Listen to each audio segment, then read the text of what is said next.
Posiblemente has leído o escuchado la expresión CUFIN. ¿Qué significa? Cuenta de utilidad fiscal neta. Pero en este video no te voy a explicar qué significa CUFIN, sino cómo se integra y los aspectos para que cualquier accionista los pueda comprender y pueda tomar decisiones evidentemente financieras con alcance fiscal. Estamos de acuerdo que el accionista ha hecho una aportación, esto vía capital y que recibió acciones. Pero el propósito de esa aportación es evidentemente que conjuntamente con las demás participaciones accionarias se puede llevar a cabo un negocio y que genere utilidades contables o utilidades financieras para que éstas se puedan distribuir con base a los acuerdos de los accionistas.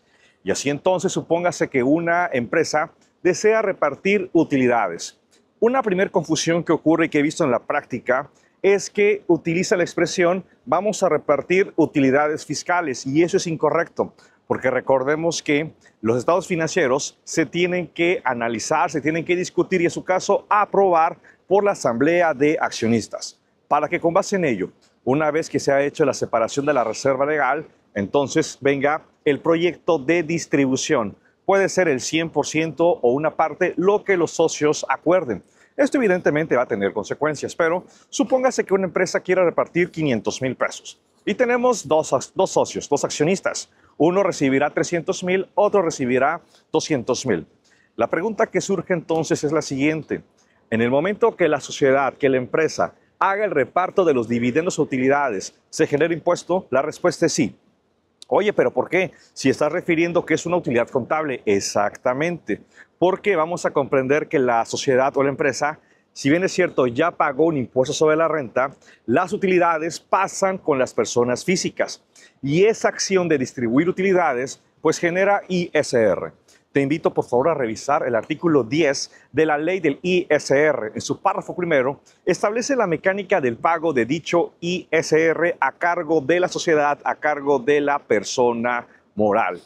Y entonces alguien podría cuestionar, a ver Mario, ¿por qué habremos de pagar impuestos sobre la renta al momento de distribuir utilidades contables si éstas pudieron haber coincidido con las utilidades fiscales que ya pagaron ISR en las declaraciones anuales anteriores a esta distribución? Y es cierto. Para ello, tendremos que consultar el mismo artículo 10 en su párrafo tercero, lo siguiente. Se señala que no se va a pagar el impuesto sobre la renta cuando la distribución de utilidades contables provengan de la cuenta de utilidad fiscal neta, de la CUFIN.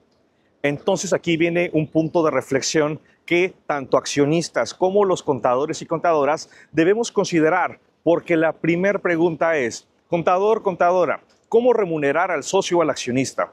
Y una de las respuestas más directas es a través del reparto de dividendos. La segunda pregunta, ¿cuánto tenemos de CUFIN? Y he visto casos un tanto sorprendentes en los cuales el contador o la contadora no sabe cuánto hay en la CUFIN. A ver, revisemos declaración anual, saldo de CUFIN, 0. ¿Y por qué? Porque muchas veces no sabe determinarlo, ni siquiera sabe cómo se integra. Entonces, vamos a establecer una primera idea. El importe de esas utilidades contables de 500,000 pesos va a pagar el impuesto sobre la renta sobre el excedente de la CUFIN. Suponte que la CUFIN es de 300,000 pesos. Significa que 300,000 pesos ya pagaron ISR, y te lo explico en breve. 200,000 no. Y esos 200,000 van a llevar una mecánica de cálculo que consiste en multiplicar esos dividendos que no provienen de CUFIN por un factor de 1.4286 y se hace un procedimiento ahí que regresas al mismo resultado y multiplicas por el 30% y será el impuesto sobre la renta. He de comentar que este ISR está a cargo de la persona moral y puede ser acreditable tanto en pagos provisionales como en declaración anual. Te explico. Podrá ser en todo caso acreditable en la declaración anual de los 2 ejercicios siguientes. O sea, vamos a empezar el presente más 2 y en los pagos provisionales de los siguientes 2 ejercicios. O sea, pensemos 2024, acredito impuesto anual, 25 anual, 26 anual. Y en los provisionales podría ser 25 o podría ser 26. Hasta este punto y hasta este momento, considero importante y relevante que comprendamos la importancia de la CUFIN. Pero alguien podría decir, Mario, ok, ya vimos lo importante que en nuestra contabilidad, en las cuentas de orden, se señale el valor de la cuenta de utilidad fiscal neta. Sí. Ahora, te pregunto, Mario, ¿cómo se integra la CUFIN? Bien, la CUFIN es una cuenta, así le llamamos, una cuenta o un indicador fiscal que sirve para controlar utilidades fiscales que ya pagaron el impuesto sobre la renta. Y esta CUFIN se va a integrar de una manera didáctica, primeramente con el saldo inicial, o sea, el del ejercicio anterior. Y se va a adicionar, fíjate bien, con los dividendos percibidos de otras personas morales residentes en México. Sí, yo soy una persona moral y soy accionista de otra moral, y esa otra moral me distribuye dividendos. Y esos dividendos, como ya pagaron impuestos sobre la renta, los voy a sumar a mi CUFIN, porque recuerda, la CUFIN representa el importe de las utilidades que ya pagaron ISR. Además, esta CUFIN se le va a adicionar un parámetro que se denomina utilidad fiscal neta del ejercicio. Te lo explico en breve.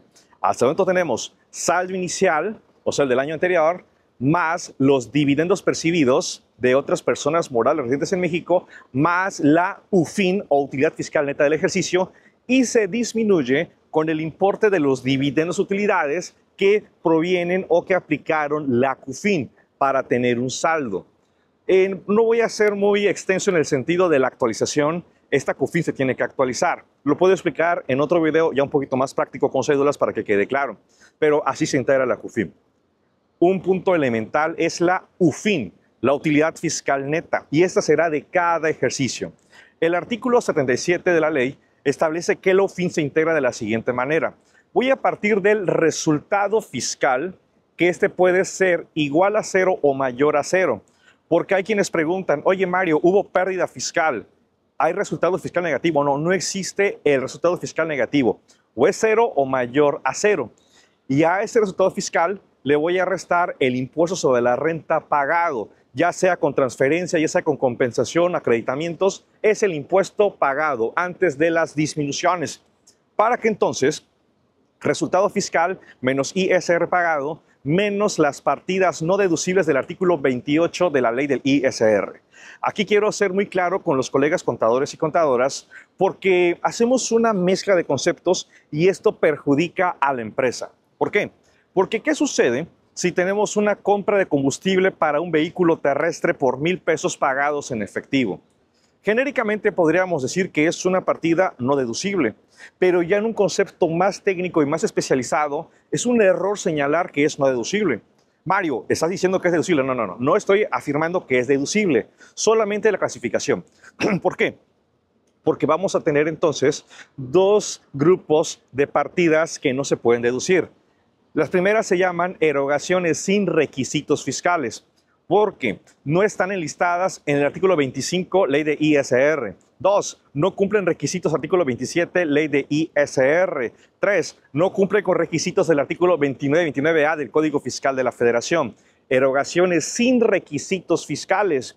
Y luego tengo las partidas no deducibles, las que señala expresamente el artículo 28 de la ley del impuesto sobre la renta. Ahí tienes que revisar todas las fracciones para ver en qué supuesto te encuentras. Por lo tanto, esa compra o adquisición de combustible para vehículo terrestre pagada en efectivo no es no deducible, es una erogación sin requisitos fiscales. Oye Mario, compramos un vehículo de lujo, 1,000,000 de pesos más IVA, ¿qué tratamiento tenemos? Bien, recordemos que hay un tope deducible para automóviles, 175,000 pesos. Y el excedente es no deducible y se resta al resultado fiscal. Y el IVA, que no es acreditable, se convierte en no deducible y también lo voy a restar.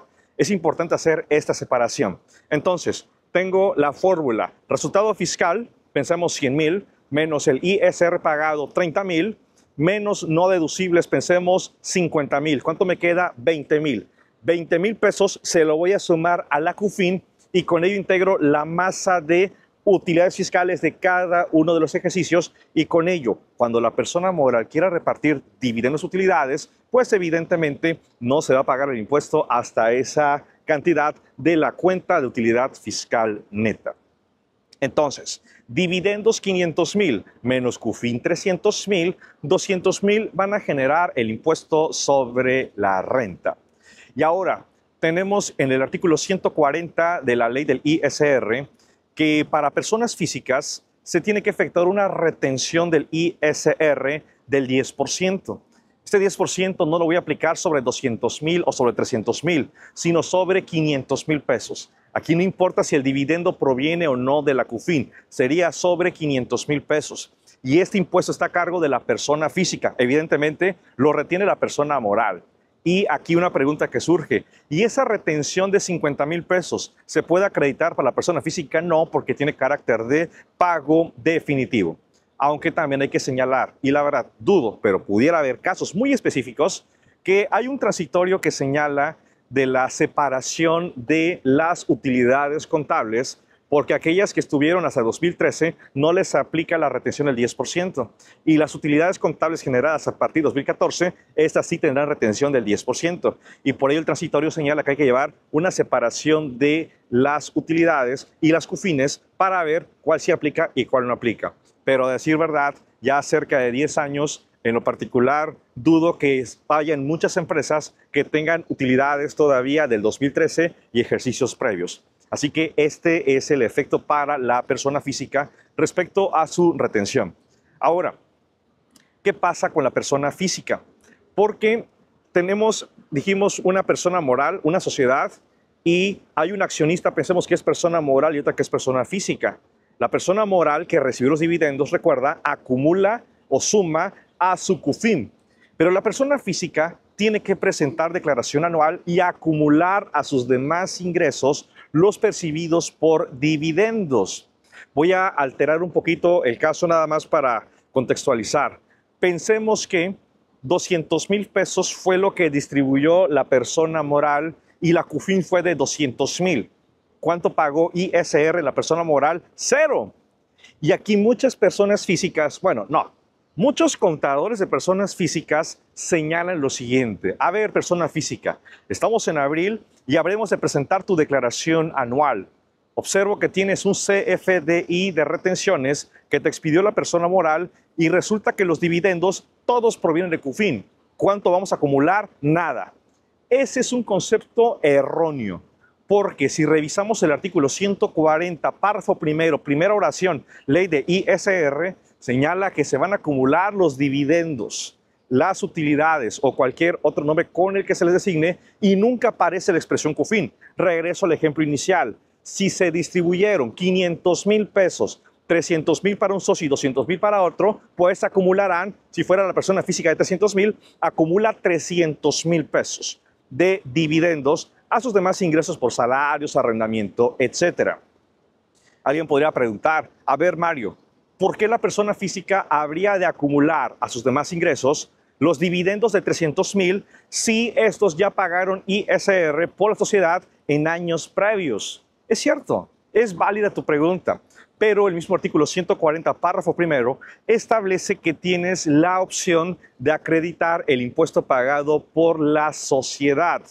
Sí, solamente ten en cuenta lo siguiente, que si quieres acreditar el impuesto pagado por la persona moral, pues debes considerar como ingreso también el impuesto pagado. Supóngase, recibiste 100,000 y el impuesto es de 42,860. El ingreso por dividendos no son 100, sino serán 142,860. Aplicas la tarifa artículo 152 y al impuesto que resulte pesemos 50,000, la acreditas 42,000 y te quedan 7,300 o algo.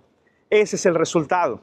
Por ello aquí muchos se confunden y es importante pues tomar en cuenta esto para efectos de la declaración del ejercicio porque pueden haber omisiones.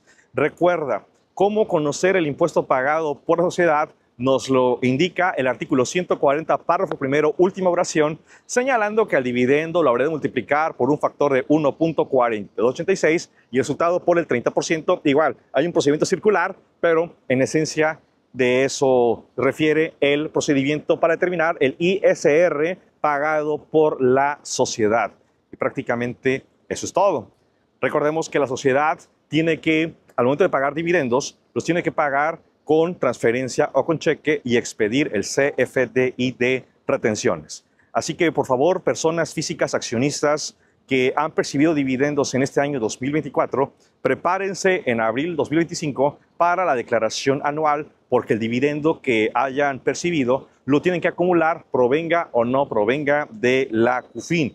Y para mis colegas contadores, pues esta CUFIN hay que determinarla correctamente en cédulas de trabajo, pero no se olviden que tienen que estar registradas en cuentas de orden y que habrán varios efectos en la contabilidad, en medios electrónicos, en esa balanza de periodo de ajuste donde se reflejan estas cifras para efectos fiscales.